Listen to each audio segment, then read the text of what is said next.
Нас буквально заставляют обстоятельства. Давайте процитируем корпус стражей исламской революции. Одно из судов, поставившее под угрозу безопасность судоходства, отключив свои системы, подверглось предупредительному обстрелу и было остановлено в связи с этим инцидентом, и возникший из-за незаконного иностранного вмешательства нестабильной обстановки Ормузский пролив закрывается до дальнейшего уведомления, пока не прекратится американское вмешательство в этом районе. До этого момента проход любых судов через пролив запрещен. На этот счет есть свое мнение у Соединенных Штатов. Вот сейчас буквально следуют всякие сообщения со ссылкой на Дональда Трампа. Но мы не Дональда Трампа процитируем, мы Центральное командование американских вооруженных сил. Процитируем, если можно, следующую цитату сразу на экран давайте выведем. Сегодня в 19:15 по восточному времени... Это вчерашние сутки? Не. Сегодня 2 часа 15 минут. По Москве. Это у них сутки вчерашние. У нас это все нормально. У нас это уже было сегодня. И тем более сообщение такое. Сегодня. Специально для вас, что это за 19:15? Это по Москве 2 часа 15 минут. Силы Центрального командования США начали 3-й раунд ударов по Ирану на этой неделе. После того, как подразделения корпуса стражей исламской революции открыто атаковали контейнеровоз GFS Galaxy под флагом Кипра, следовавший по Ормузскому проливу. Один из членов гражданского экипажа пропал без вести, а судно не может продолжить плавание из-за пожара на борту и значительных повреждений машинного отделения. Ирану был предоставлен еще один шанс продемонстрировать соблюдение меморандума о взаимопонимании после того, как он был привлечен к ответственности за нарушение, за предыдущие атаки на коммерческие суда. Но он снова не справился. Понимаете, Иран не справился. В ответ Соединенные Штаты продолжают ослаблять способность Ирана свободно атаковать гражданских моряков и коммерческие суда, проходящие через пролив, и таким образом наносят серьезный ущерб. Удары проводятся по указанию Верховного Главнокомандующего. Тут опять бегает, рассказывает, что вокруг больные люди его не уважают и вообще разговаривать там не с кем. В общем, это 3-й раунд уже ударов за эту неделю. Как вы понимаете, только что открывшийся Ормузский пролив опять немножечко закрылся. Самую малость прогноза, которые писались, в рамках которых рассказывалось о том, что все, сейчас договорятся, они опять сдвигаются вправо куда-то. Переизбыток нефти на рынке, рухнувшие до $30 за баррель цены. Да. Вот это все. Нефтяные только котировки пока не решили, они с кем? С красивыми или с умными, как в известном анекдоте. Поэтому давайте график нефтяных котировок глянем. Сентябрьских нефтяных котировок добавим еще. Да, это у нас Brent. Угадайте, глядя на этот график. Когда Соединенные Штаты и Иран опять начали обмениваться ударами? Мне прям кажется, хорошо заметно, что это где-то 7-8 число неожиданно случилось. Сейчас котировки под конец уходящей недели сократились, потому что опять вроде как начали нащупывать пути для достижения... не нащупали. Опять идут удары. Щупали. И не нащупали. Но сентябрьские фьючерсы, они, пожалуйста, $76 сейчас. Это за Brent, еще раз. Если говорить про цену Urals, она в рублях где-то 4100 рублей за баррель. В бюджет 5500 заложено. То есть тут есть некоторый такой момент. И Ормузский пролив – это не только нефть, это еще и газ, про который многие забывают. Тут Катар почему-то, я даже не знаю почему, отложил восстановление добычи и производства сжиженного природного газа. Вот бы узнать почему. А Россия, пока он откладывает, вошла в число лидеров по объему экспорта СПГ в 2025 году, объем торговли СПГ в 2025 году. Напомним, при чем тут Россия, какое это отношение к СПГ имеет, при чем тут Ормузский пролив, как это все на нас влияет, потому что, мне кажется, многие немножко не понимают, что там действительно столько всего в этом клубке, который в этой маленькой географической точке, что это касается буквально всех, включая Российскую Федерацию. И давайте картинку 2.4 тут же покажем. Это рейтинг крупнейших стран-экспортеров сжиженного природного газа в 2025 году. И несложно заметить, что мы, в 4 входим. Да, на 4 месте, в 4 входим. С большим отставанием от 3-го, 2-го, 1-го места. Но, тем не менее... Мы 4-й по величине поставщик. И если 2-й по величине поставщик сейчас немножечко недоступен, а для понимания масштабов, то есть экспорт из Катара составляет почти 10 миллиардов кубических метров в месяц. И март, апрель, хорошо. В марте там еще что-то доходило. Апрель, май, июнь. июля, и вот уже где-то 35 миллиардов кубических метров из Катара нету на рынке. А прирост, который ожидался в текущем году по производству СПГ, составляет 40 миллиардов кубических метров.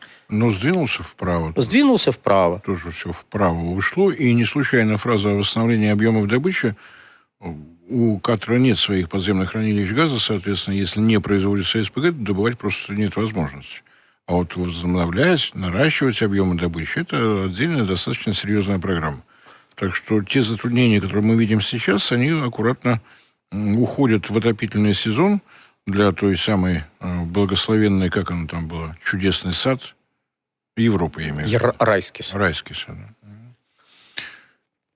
Вот как-то все действительно взаимосвязано. Это, соответственно, хорошо видно на бирже TTF, где стоимость газа сейчас в районе $560-580 за 1000 кубометров. Зимой была около 300-350. А сейчас сезон, когда нужно закачивать подземное хранилище газа, будут ли делать европейские компании при таких ценах, сказать сложно. Ну, давайте мы еще и на импорт тогда глянем. Привяжем это немножко к производству электрической энергии в Европе, глянем на импорт газа. Там следующий у нас график. Красивый, местами даже замечательный. Но несложно заметить, что в июне импорт газа немножечко просел. Кстати, голубенькие столбики – это импорт из Соединенных Штатов Америки. Он тоже просел. Это что же, Штаты стали меньше поставлять? Нет, Штаты не стали меньше поставлять. Просто денег у Азии оказалось больше, чем у Европы. А Штаты никуда не поставляют. Поставляют те, кто приобретает этот газ на условии ФОП с момента загрузки холодной жидкости в танке газовозов. Это их собственность. И они двигают, перемещают этот газ туда, где выше цены. Ну, у нас как бы все знают, что Штаты захватывают рынок Европейского Союза. В действительности это абсолютно посторонние по отношению к Соединенным Штатам компании везут газ туда, где за него больше платят. И есть спрос. Вот в Европе в июне спроса не было. А почему не было? Потому что все смотрели на $500 за 1000 кубов. Говорили, Трамп уже говорит, сейчас Ормузский пролив откроется. Зачем мы будем покупать по 500, если потом будет дешевле? Как-то. Как там про крабов или про раков было? Сегодня... Тут логика простая. В межсезонье закачиваем газ в ПКГ, оплачиваем аренду активных емкостей, зимой цены растут, мы окупаем затраты на покупку, окупаем затраты на аренду, получаем прибыль. А если сейчас говорят, что ситуация вот-вот нормализуется, вот сегодня цена 570. Когда нормализуется, будет опять 350. Я не то, что прибыль не получу, я должен всем останусь, несмотря на все изощрения с хеджированием и прочим. Оно мне надо. Проще пересидеть, подождать, пока цены вниз пойдут. И вот давайте сейчас глянем на график заполнения ПХГ в Европе. И там интересный момент случился, который можно двояко понимать. Это буквально 10 июля. Несложно заметить, что в процентном соотношении, безусловно, ПХГ заполнены наполовину. Это неплохо. То есть это не сказать, что, как у нас любят, что сейчас вот замерзнет Европа. Нет, не в этом дело. Дело в том, что необходимость накапливать газ откладывается в чуть более отдаленное будущее. Куда-то в август, в сентябрь. А это означает, что если вдруг сразу вы кинетесь закачивать газ в тех объемах, которые, по идее, нужны, то вы будете давить на рынок, создавать дополнительный спрос, и даже если катарский газ вернется на рынок, все равно цены будут высокими. Тут вот еще какой момент. Вы еще давайте так, что фракт выскочит. Это вообще подло с его стороны, конечно. Но это рынок, как-то, невидимая рука. Но тут самое веселое, последние дни там происходило следующее. Там происходил нетто-отбор газа из хранилищ. Жарко? Да. С одной стороны жарко, а с другой стороны, опять же говорят, вот смотрите, сейчас... Мы уже почти договорились. Удары. Нет, теперь точно договорились. Удары. Опять точно договорились. И ты понимаешь, жарко, спрос на газ растет. Сейчас газ по 500. Так может я его сейчас продам, потому что я его по 300 купил? Успел. Я его продам по 500 и буду в хорошем плюсе. Зачем я буду ждать зимы, если сейчас газ, достаточно дорогой? Я его сейчас буду отбирать и продавать. Поэтому вот это заполнение, мне кажется, скоро с такими темпами обновит исторический антирекорд по заполненности. Опять же, это не значит, что Европа замерзнет. Это значит, что, когда вы такую чувствительную сферу, как сфера обеспечения потребителей газом в отопительный период отдаете частным компаниям, невидимой руке рынка, то невидимая рука рынка может работать вот так. Вот так. И спросить не с кого, потому что, Вы же не будете систему ругать. Ну, эта система так работает. Не какая-то конкретная компания плохая. Ну и ОПЕК приняли решение увеличить объем добычи на 188 тысяч баррелей в сутки в августе. Я думаю, это решение, которое было принято прямо в начале месяца, Российской Федерации разрешено добывать почти 9,9 миллиона баррелей в сутки сырой нефти без учета газового конденсата. Тут Штаты, кстати, порадовались. Мы на первом месте, мы Россию обогнали, мы Саудовскую Аравию обогнали, мы добываем больше всех нефти, потому что, помните, когда Штаты добывают больше всех нефти, они энергетически доминируют. Когда Россия добывает больше всех нефти, она бензоколонка. Это и на сырьевой игле. Да. Штаты не на ней, ни в коем случае. И с доходами государственного бюджета что происходит? Давайте глянем. Тут Минфин отчитался по итогам первого полугодия. По предварительной оценке, объем доходов федерального бюджета в январе-июне 2026 года составил 18 триллионов 622 миллиарда рублей, что на 5,8% выше объема поступления доходов в соответствующий период 2025 года. При этом в части поступления ключевых не нефтегазовых доходов, как федерального бюджета, растут не нефтегазовые доходы, а вот нефтегазовые доходы, они сократились, исходя из этой цитаты, на 22,7%. И не сказать, что сокращение никто не ожидал, ожидали сокращения, но просто по итогам текущего года предполагается, что нефтегазовые доходы составят где-то 8,9 триллиона рублей. Но учитывая, что за первое полугодие получилось, давайте округлим, 3,7 триллиона, пока не догоняем до этого показателя, и надо бы поднабрать. Дональд Трамп, конечно, старается поддержать бюджет Российской Федерации, но пока плоховато. Как вопрос задал руководитель Роснефти, хотелось бы понять, как формируется курс рубля по отношению к доллару, так пока ответ на этот вопрос никто и не дал. Цены выросли, доллар упал. Потом цены снизились, а доллар остался на месте. Мы не то чтобы предлагаем сейчас быстренько рубль к доллару обвалить, но... Так и руководитель Роснефти не собирался обваливать, он хотел понять принцип, как это происходит. С понедельника какой курс, как определить, со вторника, каким он будет. Понятно, что нефтяники могут подстроиться под что угодно, но когда принцип формирования непонятен, то подстраиваться очень сложно. Результат мы видим. Но не нефтегазовые доходы выросли. Так что доходы бюджета... Кстати, что интересно, действительно, за первое полугодие, получается, доходы бюджета выше, чем было запланировано. Это... Нет, прошу прощения, не выше, чем было запланировано. Больше, чем в прошлом году. Это не выше, чем было запланировано, но как бы так помягче выразиться, было бы неплохо, если бы в третьем квартале доходы нефтегазовые были хотя бы как во втором квартале. Там прям было превышение над базовым уровнем, и это превышение было довольно существенным, особенно в июне и в мае. В апреле там копейки, но тем не менее. Для понимания просто масштабов, у нас второй по величине налог, собираемый в стране, это налог на добычу полезных ископаемых на нефть, с которого иногда, конечно, выплачиваются налоговые вычеты. Вы слышали, да? Демпфирующая надбавка, субсидии с бюджета, да.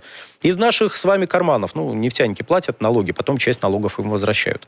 И зависят эти возвраты и, собственно говоря, налоги от внешних котировок. Опять же, вопрос. Как формируется курс рубля? Загадки. Как формируются котировки, почему российскую нефть на российских биржах российские компании продают за американские доллары, китайские юани и бог его знает что еще. Почему при международной торговле у нас своего какого-нибудь бенчмарка нет, а мы привязываемся к Дубаю? Дубай, сорт. Нет, хорошо, если к Дубаю. Мы по-прежнему привязываемся к WTI. Через бренд, хорошо. В общем...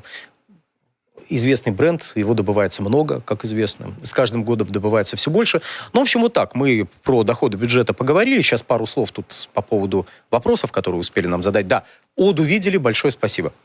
Про график хотели... Да, вот мы стараемся удовлетворять запросы аудитории, особенно по количеству графиков. Таблиц мало было.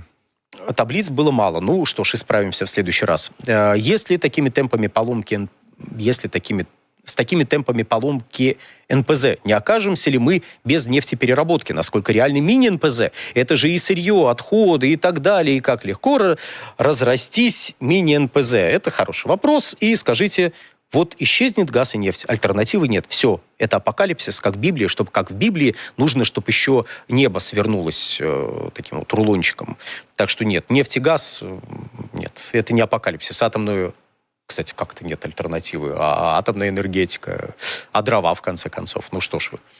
Что ж вы, батенька. И разговоры о том, что нефть закончится, они совершенно стабильны. Осталось не больше 40 лет.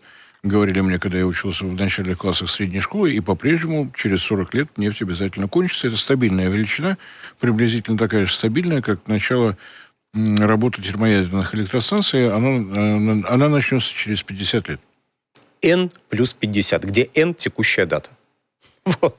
Мы можем такую формулу вывести. Давайте про топливо поговорим, потому что время еще есть. Пару да, мы сейчас скажем о ценах. Давайте начнем с цен.